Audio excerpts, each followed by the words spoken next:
Bu kitaplar bizim peder Seyyid Emal Abdüssamed büyük bir alimdi. Ondan bize intikal eden çok kıymetli eserlerdir. Bunlar Tuhfe mesela. Bunlar Kadı Beydavi. Mesela Şihab. Mesela Envar vesaire gibi tefsir, hadis, fıkıh kitaplarıdır.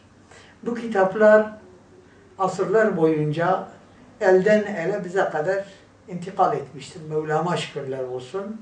Biz bunu en kıymetli miras olarak kabul ediyoruz. Bu kitaplar öyle kitaplar ki şimdiki biz muasır kitapları küçümseme babında değil,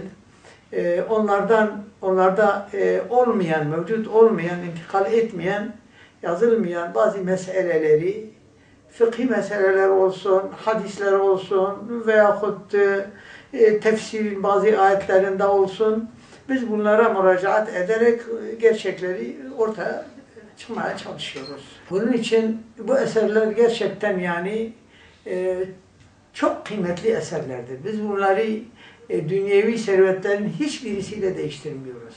Mevlam'a şükürler olsun.